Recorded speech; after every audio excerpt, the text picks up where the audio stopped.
This is Brooklyn's finest figures, back at it with another video. How you doing? And today we're gonna review a figure from All Fun Toys, Chow Xing Long, and it's gonna be Omega Shenron. Now, for those of you that don't know, this is a super villain closer to the end of the series of Dragon Ball GT. If you haven't watched Dragon Ball GT, you should definitely get into it. It's very controversial when it comes to if it's good or not. To me, in my opinion, I absolutely love Dragon Ball GT. And this is one of the villains closer to the end, like I said. He's a very, very powerful villain. And if you haven't watched Dragon Ball GT, please do me a favor. Go ahead, watch the whole thing. Tell me what y'all think in the comments below. And if you already watched it, please tell me what you think about this character and all general. So this is, I want to say, one of the two figures that All Fun Toys made. I'm not too familiar with the third-party company because it is a third-party company, but they have made another figure just like this. Just he's a darker gray, and he has some yellow and red palettes to him. He has different colors basically, and it comes more from the Xeno Omega Shenron. I want to say from the Dragon Ball Heroes series. But without further ado, this is the figure. And the reason why I wanted to review this figure is because there's not that many Omega Shenrons currently present on the figure market.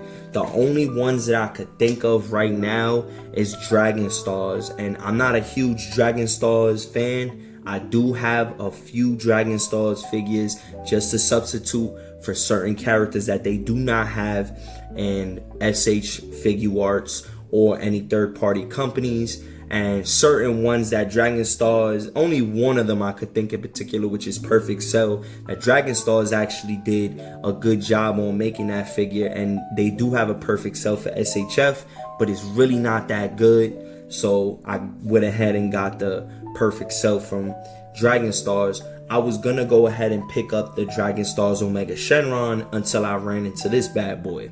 Now, unfortunately, I do not have the box. The box just took up too much space, and the figure itself didn't come with too many accessories. I'm gonna get into that later.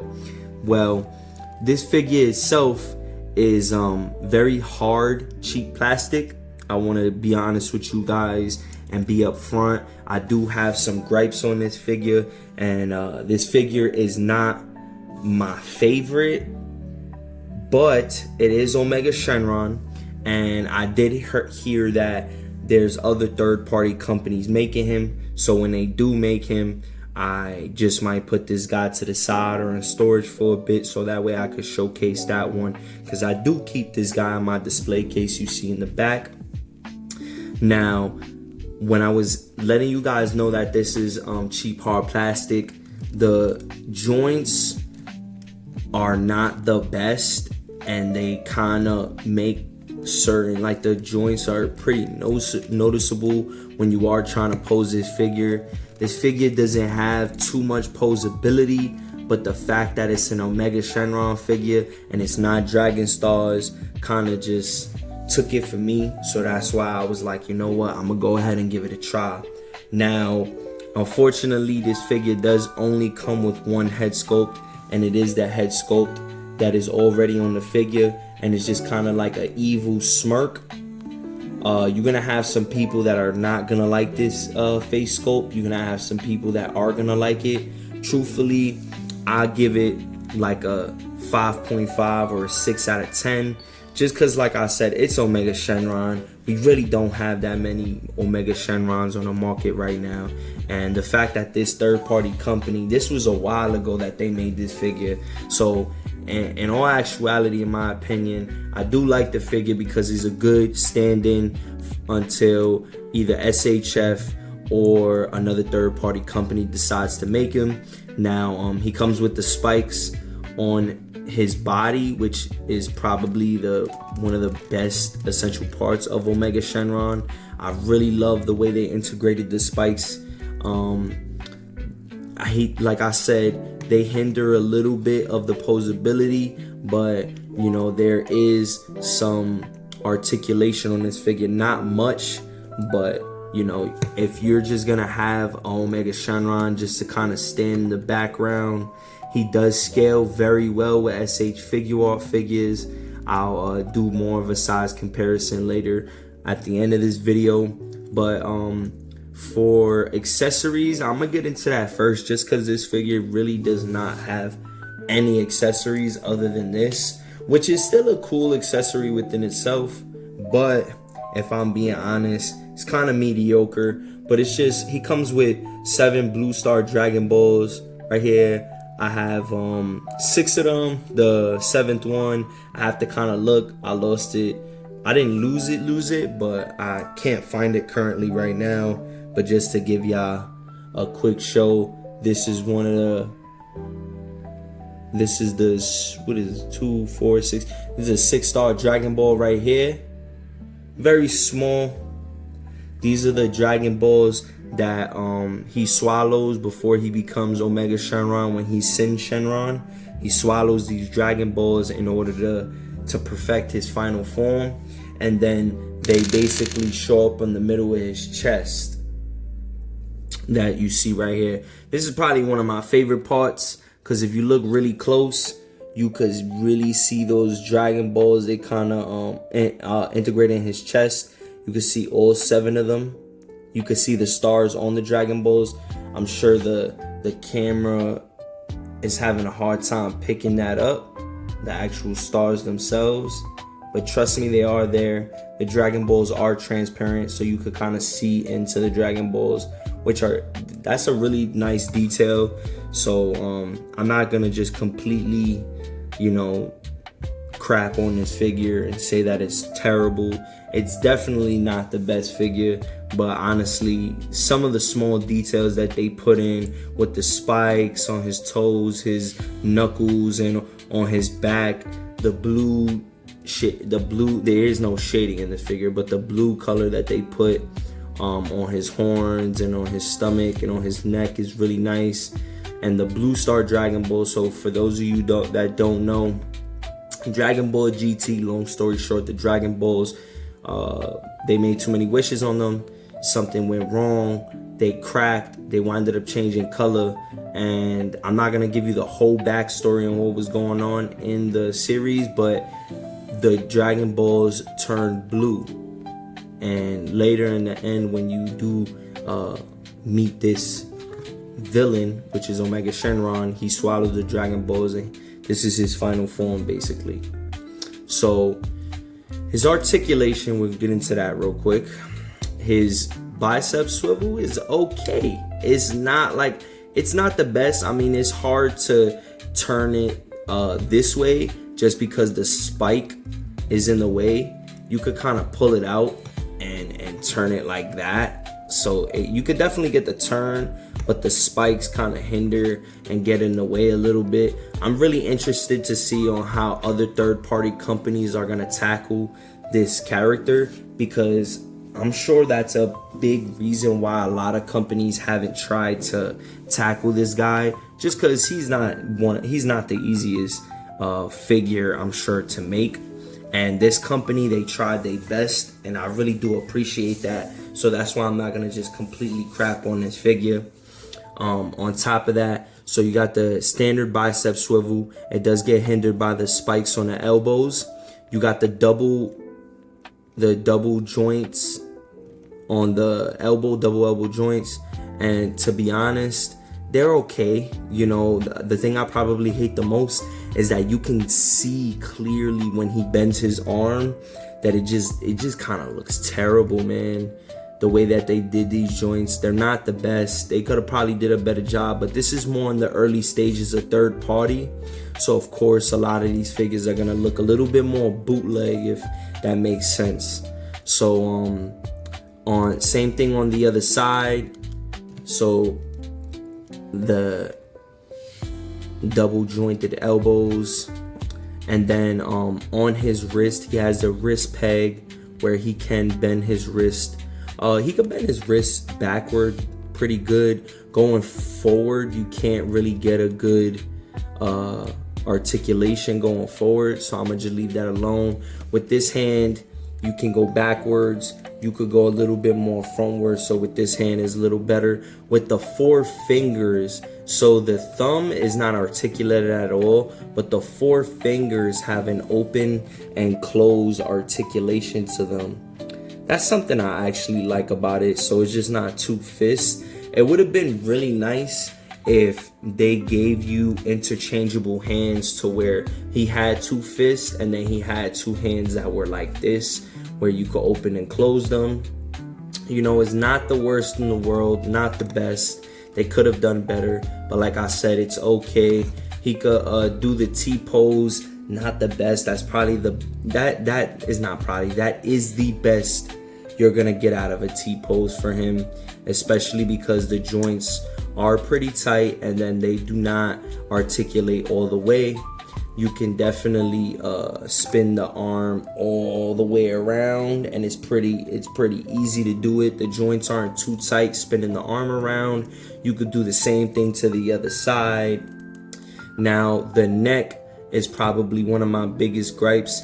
They tried their hardest into trying to make his look down is okay. It's not the best, but for figure of this magnitude and how old he is, they did their best on the articulation looking down. As far as looking up, that's how much he could look up. He has this kind of hunch in his back, so you know, it's not the best look up, but it's not the worst. It's actually pretty good. It's a lot better than you would think, and in person it looks a lot better.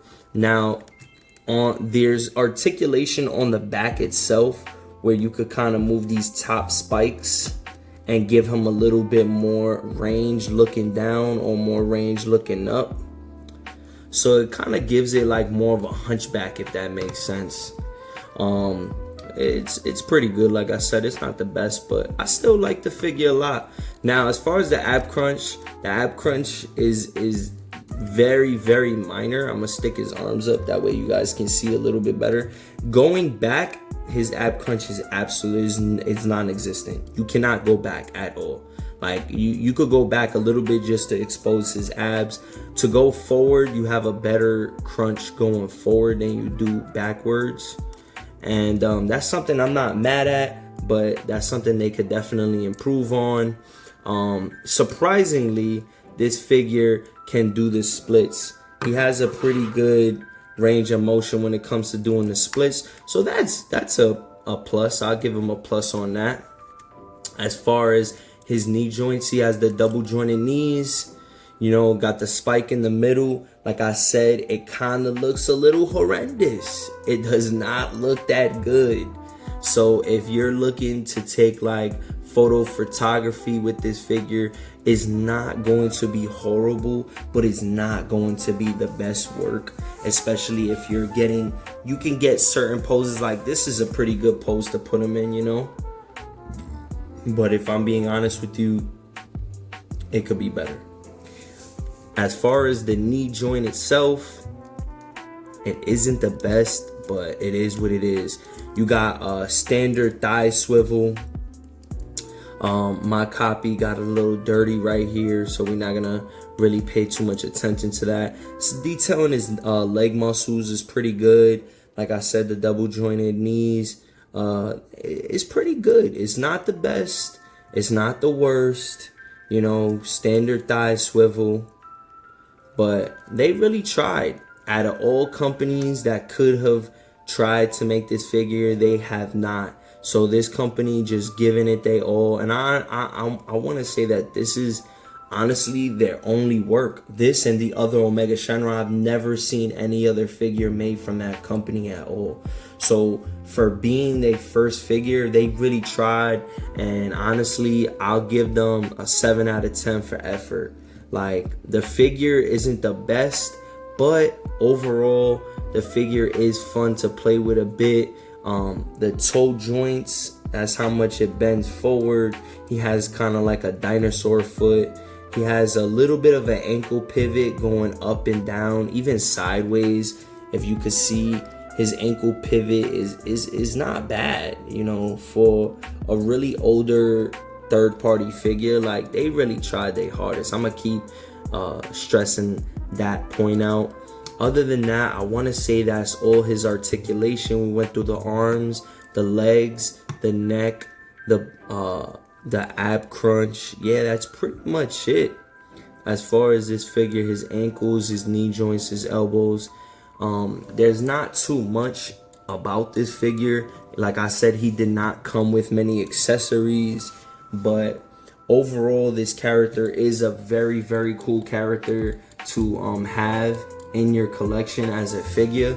And to be honest, especially if you're a GT fan like myself, this figure is very hard to find. I know that he's definitely on the aftermarket, such as like eBay, and there's places that sell him. I personally got this off a buddy of mine, and I got this figure, I want to say, for a little less than $100. But from what I see when I look online, it looks to see it. I want to say that his price is right around the $100 or like more than $100. He's not the best figure, so it's, if you feel like spending $100 on this figure is justified to you, that's something that you want to look into. I completely think that's your decision to make. And I don't think this figure is worth $100. If I'm being honest, no shade to the company whatsoever. I'm really happy that they at least tried to put an Omega Shenron out. If any other third-party company comes out now and tries to make this figure, I really hope that they take into consideration that this hard plastic is probably not going to be the best fit for Omega Shenron, especially if you want to get certain poses of articulation and stuff like that. I really do hope other companies keep that in mind and they really try to make this figure a little bit better than what it is now. I mean, I don't want to crack, I don't want to do, you know, I don't want to put down the company. The company did their thing, they tried. At the end of the day, I would like a better model or a better figure of Omega Shenron, and Dragon Stars really ain't it for me. So I really like this one. This is a good standalone, and overall he's not a bad looking figure. Like, you could definitely, you know, pass with him in your display. And honestly, the way he scales with other figures, I'll show you right now. This is the way he scales with Super Saiyan 4 Goku. Now, he is a little bit on the bigger side, but if you do watch Dragon Ball GT, you know, right now I have my Super Saiyan 4 Goku with a little bend in the knees because I'm trying to keep him in his Kamehameha pose. It is not easy to get him in this pose. So, I'm going to be honest with you. This scaling seems to be correct to me. You know, I could be wrong. This is Super Saiyan 4 Vegeta next to him. You know, the scaling is pretty good. I feel like for as an intimidating character that he is, that, you know, he scales pretty well with these SHF figure art Super Saiyan 4 GT characters. And I really appreciate, man, that they tried their best.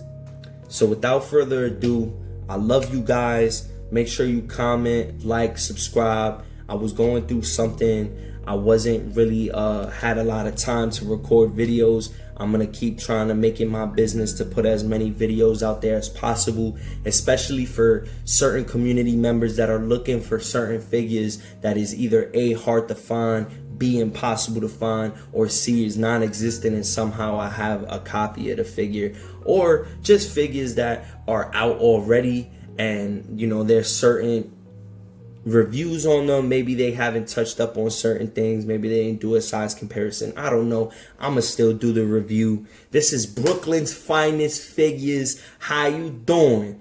And I'm out of here.